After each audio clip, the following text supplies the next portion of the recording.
প্রিয় বন্ধুরা, আজকে একটা ঘটনা ঘটে গেল। এক অটো চাচা আমার কাছ থেকে ৩৫০০ টাকা নগদে পাঠাতে আসছিল। তো আমি প্রথমে টাকাটা দেখি নাই, না দেখে আমি কি করলাম, নাম্বারটা উঠাইয়া বললাম যে টাকা দেন। তো আমাকে টাকাটা দিল। দেওয়ার পরে আমি দেখলাম যে ৩৫০০ টাকা পুরোটাই জাল।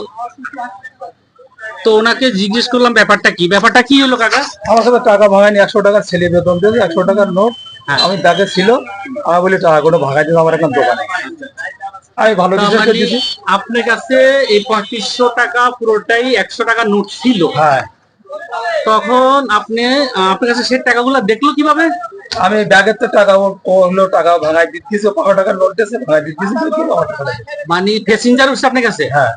আপনার অটোতে প্যাসেঞ্জার উঠছিল? হ্যাঁ, প্যাসেঞ্জার। ওই সাবরামতি থেকে এসেছে। সাবরামতি থেকে কোথায় নামছে? ওই আপনার মাদারের সামনে। মাদারের সামনে নামছে। ৭০ টাকা ভাড়া দিয়া আপনাকে কয় টাকা নোট দিছে সে? ৫০০ টাকার নোট। ৫০০ টাকার নোট দিছে। আচ্ছা, ৫০০ টাকার নোট দেওয়ার পরে আপনি কি করলেন? আমি হইলো টাকা বের করে ৪০০ টাকা দিছি। হ্যাঁ। তারপরে পুরো টাকা দিই, বলছে আমার দেওয়ার দোকান আছে, আমার টাকা দেওয়া ভাঙাই দেয়।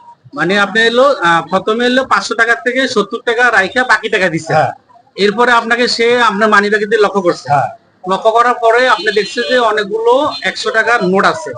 তখন বললো যে সবগুলো আমাকে দিয়ে দাও, এগুলা আমার বাংকে লাগবে। হ্যাঁ। এই বলে আপনাকে দিচ্ছে। এটা আপনার বক্তব্য আর কি, তাই তো?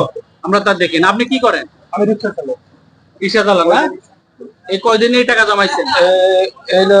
৪ দিনে। ৪ দিনে ৩৫০০ টাকা জমাইছেন, আর পুরো টাকাটাই আপনাকে জাল দিয়ে দিচ্ছে।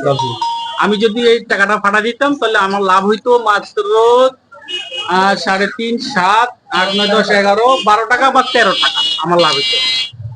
কিন্তু আমরা তো আমাদের নিয়ম আছে, আমরা টাকাটা আগে দেখে নিই। কথা বুঝছেন? আর যদি টাকা পরিচিত না হয় তাহলে আমরা দেখা যান আপনার বাইরে দিয়ে দিতাম, তাই না? আমরা তো টাকা দিতেই হইতো, অটো বিক্রি করে হোক আর যেমনি হোক। তো আমরা তো সেটা করবো না। কিন্তু আপনি যে ৩ দিনে কষ্ট করে টাকাটা জমাই করলেন, ৪ দিনে আপনার কাছে এই কাজটা করলো, আপনি আরো অটোওয়ালার উদ্দেশ্যে আপনি কিছু বলেন? ভুল আর কি আপনারা কেউ করবে না, টাকা ভাঙাই দেবেন না, কেউ ভুল করবে। টাকা ভাঙাই দিবে, কিন্তু টাকাটা দেখে নিবে। এই টাকাটা দেখতে একটু ডিস কালার, আপনি দেখেন, আপনি নিজে নিজে দেখেন টাকাটা দেখতে। প্রিয় বন্ধুরা, টাকাটা দেখতে একটু ডিস কালার। এটা ৫০০ টাকার নোট, এটা ১০০০ টাকার নোট। ওটা আমি দেখেই বুঝতে ফেলছি যে এটা হইলো ১০০০ টাকার নোট। এগুলো সবগুলো জাল টাকা। তো খুব কষ্ট লাগলো, চাচা চোখে পানি চলে আসলো যে ওনার 3 দিনের ইনকাম, 4 দিনের ইনকাম, ওনার ৩৫০০ টাকা পুরোটাই ধোঁকাবাজ নিয়ে গেছে। ধোঁকাবাজকে আপনি কোনো অভিশাপ দিতে চান? কি আর অভিশাপ দাও, আল্লাহ কি আমার যা করলো তা কি করবো, কি অভিশাপ দাও। আল্লাহ তাকে হেদায়েত করুক। আপনার মতো এত পরিশ্রমিক লোকরে সে আপনাকে ধোঁকা দিয়ে বোকা বানায়া টাকাগুলা নিয়ে গেল। আল্লাহ তাআলা তার হেদায়েত করুক। তো দর্শক, আপনারা সবাই সতর্ক থাকবেন।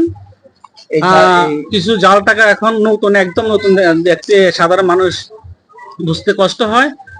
সেক্ষেত্রে আপনাদেরকে সবাই সজাগ থাকবেন, দেখে শুনে টাকার লেনদেন করবেন।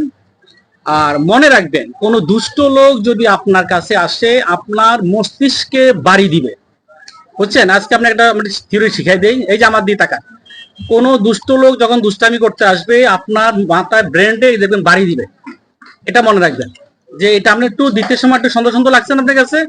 হ্যাঁ, লাগছে কিনা? মনে বাড়ি গেছে না যখন টাকাটি চাইছে? দেখছেন কথা? রাইট।